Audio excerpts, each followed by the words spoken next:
Assalamualaikum warahmatullahi wabarakatuh. Kembali lagi bersama saya di video pembelajaran matematika. Nah, video pembelajaran kali ini saya akan membahas materi mengenai aritmatika sosial. Oke, next. Di sini ada menu. Untuk pertama yang akan saya bahas yaitu kompetensi dasar pembelajaran, yang kedua yaitu tujuan pembelajaran, yang ketiga masuk ke dalam materi, yang keempat latihan soal, dan yang terakhir ada kuis. Nah, untuk kompetensi dasar pembelajaran, yang pertama itu menganalisis aritmatika sosial seperti penjualan, pembelian, potongan, keuntungan, kerugian, bunga tunggal, presentase, bruto, neto, dan tara. Untuk yang kedua yaitu menyelesaikan permasalahan berkaitan dengan aritmatika sosial seperti penjualan, pembelian, potongan, dan sebagainya. Nah, untuk tujuan pembelajaran di sini ada 6 poin. Yang pertama, terlatih berpikir kritis dan berpikir kreatif. Yang kedua, menemukan ilmu pengetahuan dari pemecahan masalah nyata.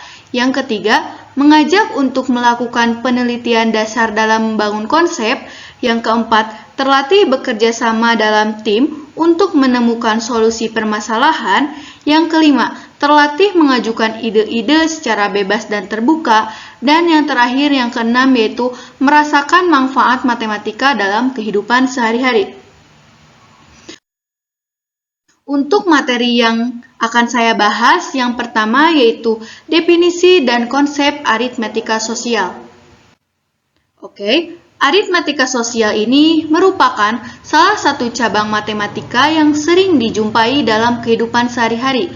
Nah, cabang ilmu ini erat kaitannya dengan perhitungan keuangan di retail. Jadi, aritmatika sosial itu sama dengan mempelajari bilangan operasi sederhana.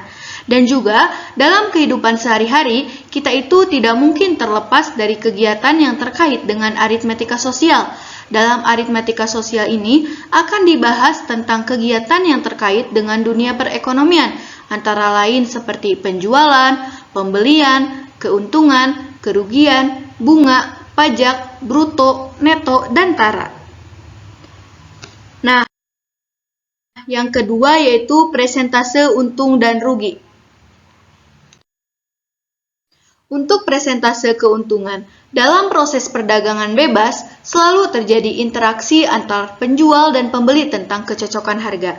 Nah, pembeli menginginkan harga yang cukup murah dan terjangkau, sedangkan penjual menginginkan untung yang sebesar-besarnya. Jadi, besar untung atau rugi itu biasanya dinyatakan dengan nominal uang atau presentase. Dalam pembahasan ini, presentase untung dan rugi selalu dihitung dari harga beli barang. Nah, untuk presentase keuntungan dapat dirumuskan dengan PU sama dengan HJ dikurangi HB per HB dikali 100%. Dengan keterangan PU di sini presentase keuntungan, kemudian HB yaitu harga beli atau modal, dan HJ yaitu harga jual atau total pemasukan. Untuk presentase kerugian digunakan untuk mengetahui presentase kerugian dari suatu penjualan terhadap modal yang dikeluarkan. Nah, untuk presentase kerugian dapat dirumuskan dengan PR sama dengan HB dikurangi HJ per HB dikali 100%. Dengan keterangan PR di sini yaitu presentase kerugian, kemudian HB yaitu harga beli atau modal, HJ yaitu harga jual atau total pemasukan. Nah, yang ketiga yaitu menentukan bunga tunggal. Bunga bank yang akan dibahas adalah bunga tabungan. Dengan bunga tabungan merupakan bunga tunggal, bunga diperoleh dari total modalnya saja, jadi tidak diakumulasikan dengan bunga yang diperoleh. Nah, untuk perhitungannya dapat dirumuskan sebagai berikut. B sama dengan W dikali P dikali U. Dengan keterangan B di sini yaitu besar bunga dalam setahun, W yaitu lamanya menabung dalam setahun, P yaitu presentase bunga, dan U yaitu jumlah uang yang ditabung. Oke. Untuk yang keempat ada diskon atau potongan. Nah, Nah, saat kita pergi ke toko, minimarket, supermarket, atau tempat-tempat jualan lainnya, kadang kita menjumpai tuliskan diskon, misalkan 10%, diskon 20%, bahkan diskon 50%. Nah, secara umum ini, diskon merupakan potongan harga yang diberikan oleh penjual terhadap suatu barang.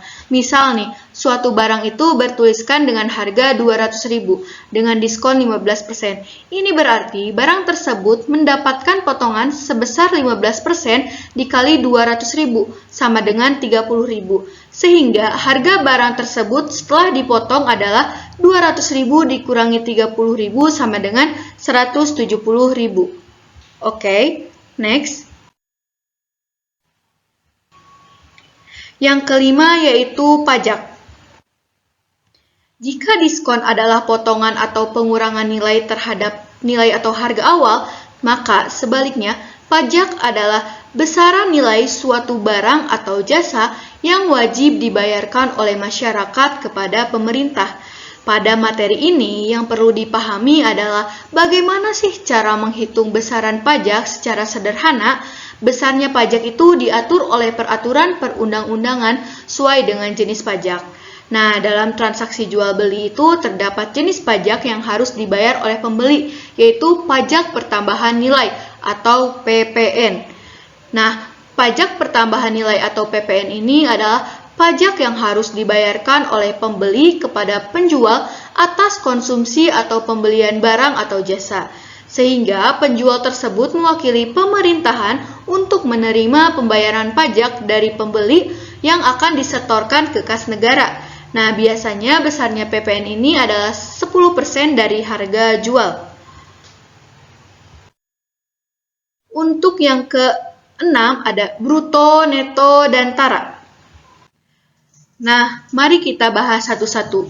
Untuk bruto, istilah bruto itu diartikan sebagai berat dari suatu benda bersama pembungkusnya. Bruto juga dikenal dengan istilah berat kotor. Misalnya, dalam suatu kemasan snack tertuliskan bruto adalah 350 gram. Jadi ini berarti bahwa berat snack dengan pembungkusnya adalah 350 gram. Yang kedua itu ada neto. Istilah neto diartikan sebagai berat dari suatu benda tanpa pembungkusnya benda tersebut.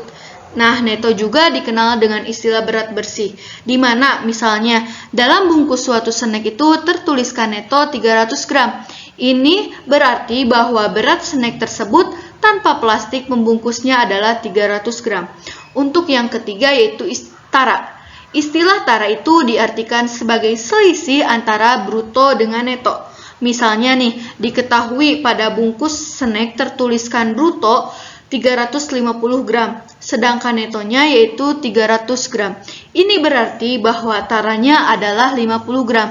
Dengan rumus yaitu bruto dikurangi dengan neto. Dengan brutonya yaitu 350 dikurangi netonya yaitu 300 gram menghasilkan 50 gram. Nah, jadi secara sederhana, berat pembungkus dari snack tersebut tanpa isinya. Dari 3 pemisahan di atas dimaksudkan agar kalian mudah dalam memahami makna istilah bruto, neto, dan tara. Jadi ketiga tersebut pastinya ada perbedaan. Sehingga kalian bisa mengaplikasikan untuk benda-benda lain yang sesuai. Next. Di sini ada latihan soal. Misalkan, Pak Dedi membeli suatu motor bekas dengan harga 4 juta rupiah. Dalam waktu 1 minggu, motor tersebut dijual kembali dengan harga 4.200.000. Maka, tentukan persentase keuntungan Pak Dedi. Untuk menyelesaikannya, langkah pertama sebelum ke persentase keuntungan, kalian harus menentukan dulu keuntungan yang diperoleh Pak Dedi. Nah, untuk rumus keuntungan yaitu HJ dikurangi HB, di mana HJ-nya yaitu harga jual seharga 4.200.000 dikurangi HB-nya yaitu 4 juta rupiah. Nah, 4.200.000 dikurangi 4 juta menghasilkan 200.000. Sehingga setelah diketahui keuntungan, kalian bisa menentukan persentase keuntungan. Untuk rumus persentase keuntungan yaitu untung dibagi harga beli dikali 100%. di mana untungnya yaitu tadi 200.000, untuk harga belinya yaitu 4 juta dikali 100%, jadi hasilnya 5%. Untuk persentase keuntungan yang diperoleh Pak Dedi adalah 5%. Next. Nah, di sini saya memberikan kuis untuk teman-teman jawab di kolom komentar. Nah, untuk kuisnya yaitu Ibu membeli 50 buah kue seharga 100.000. Suatu hari kemudian kue tersebut terjual habis. Maka untung yang didapat adalah 50.000. Nah, yang ditanyakan yaitu harga jual untuk satu kue. Di sini ada 4 pilihan. Yang pertama A 2.000, yang kedua B yaitu 2.500, yang ketiga yaitu C 3.000, yang keempat yaitu D 3.500. Untuk teman-teman yang akan membahas kuis pada video kali ini, kalian bisa menjawab di kolom komentar YouTube saya. Baik. Oke, sekian video pembahasan kali ini. Sampai jumpa di video pembahasan selanjutnya. Bye-bye. Thank you.